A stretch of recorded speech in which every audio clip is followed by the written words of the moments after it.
সেইখানেও না ওটা মাঝখান থেকে দিচ্ছি রাস্তা মুছে কি 1 তারিখ থেকে 5 তারিখ পর্যন্ত আমাদের 90% অগ্রিম রুম বুকিং হয়ে গেছে।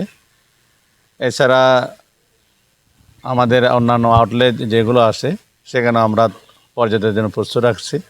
তবে আমাদের ঝুলন্ত ব্রিজ এই যে 2 মাস যাবৎ ডুবে থাকার কারণে আমাদের প্রতিদিন গড়ে প্রায় 2 থেকে 3 হাজার টাকা আমাদের আর্থিক ক্ষতি হয়েছে। তবে সামনে যে পর্যটন মৌসুম শুরু হচ্ছে, এই পর্যটন মৌসুমে আমরা এই ক্ষতিটা কাটিয়ে উঠতে পারবো বলে আশা রাখি। আনুমানিক আমাদের ধরেন গড়ে মাসে প্রায় 1.5 থেকে 2 লাখ টাকা আর্থিক ক্ষতি হয়েছে। আসলে গত 2 মাস ধরে পানি বৃদ্ধি হওয়ার কারণে পানি তো কমতেছে না, যার জন্য পর্যটকের সংখ্যা দিন দিন কমে যাচ্ছে, যার জন্য আমাদের এই অর্ধ কোটি টাকার মতো লোকসান হয়েছে আশা করছি। এবং চিন্তা করতে সামনে যদি পানির পরিমাণটা কমে যায় তাহলে পর্যটকের সংখ্যা বাড়বে আর আমরা এই ক্ষতিপূরণটা পুষিয়ে নিতে অনেক লসে, কাস্টমার নাই। আর পুজোতে 4 দিনের বন্ধ ছিল, মনে করছিলাম আমরা বেচা কিনা একদম ভালো হবে, কিন্তু এই যে বিল ডোবার কারণে আমাদের ব্যবসা একদম লসে। ছুটিতে টুরিস্ট কম।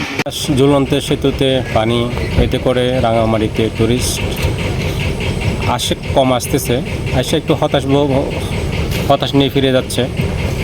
এই কারণটা হচ্ছে ঝুলন্ত ব্রিজে প্রায় 3 ফিটের উপরে ওই যে পানি আছে। তো এতে করে আমাদের পর্যটন আমার নৌযান ঘাটে যারা চালক আছে, মালিক আছে, তারা একটু কষ্টের মধ্যে আছে। আমরা ট্যুরিস্ট বোট চালাই, ট্যুরিস্ট না থাকার কারণে আমরা অনেক কষ্টে জীবনযাপন করতেছি। ডুবার কারণে, লেকে পানি বৃদ্ধির কারণে ট্যুরিস্ট আসছে না রাঙামাটিতে। আমাদের ঝুলন্ত ব্রিজে আমরা খুব এর মধ্যে পড়ে গেছি ট্যুরিস্ট না আসার কারণে।